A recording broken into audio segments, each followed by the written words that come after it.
When it comes to math problems, anything that can be solved with manipulatives is going to be easier to explain and demonstrate to students. It's an opportunity for students to make the connection between the problem and a real-life visual of what it is asking.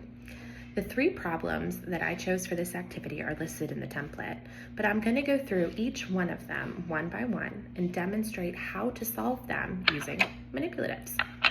The specific manipulatives chosen for this activity are blocks.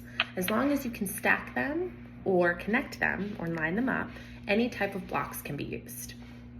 The first problem is Sarah and John are building towers with blocks. Sarah's tower is 10 blocks tall. John's tower is 7 blocks tall. Who has the taller tower? If we break down this problem chunk by chunk, we will start with Sarah. She is building a tower that's 10 blocks tall. That means that our first step is to build a tower 10 blocks tall.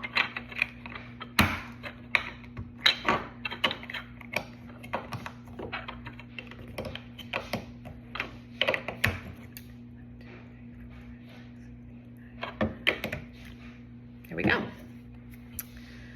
Now we can move on to John. His tower was 7 blocks tall.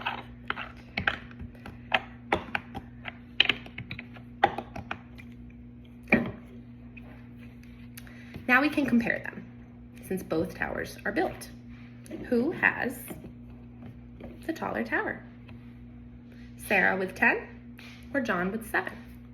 Right, Sarah with her 10 blocks, and we can see that putting them side by side. The next math problem is Betty and Alan are also building towers with blocks. Betty's tower is 5 blocks tall, and Alan's tower is 8 blocks tall. Who has the shorter tower? Again, we can chunk it out to break it down, making it a little bit less overwhelming. Betty has a tower that is 5 blocks tall, so we'll build the tower using 5 blocks. There we go. Alan has a tower 8 blocks tall, so now we'll use 8 blocks. 1, 2, 3, 4, 5, 6, 7. All right. So, who has the shorter tower? Right, Betty, because she only used 5 blocks. And again, we can put them side by side and see the difference. The last problem is a bit harder. Jorge and Amanda are using blocks to make trains. So instead of making them tall, we're gonna make them lengthwise long. Jorge makes a train that is 8 blocks long. Amanda's train is 4 blocks long. How many blocks longer is Jorge's train? Let's break it down again. What do we know? We know that Jorge makes a train using 8 blocks. Next, we know that Amanda makes a train using 4 blocks. So let's make our 2 trains. 8, this one is Jorge's. 4, this one is Amanda's. Now that we have our 2 trains, let's read the question again. The question is telling us that Jorge has a longer train because it is saying how many blocks longer is Jorge's train.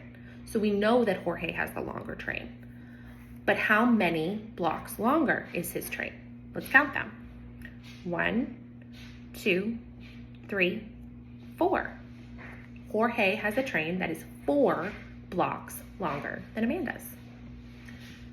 Breaking the problems down helps students take it little by little. Using these manipulatives gives students a visual representation of the problem, making it much easier to solve.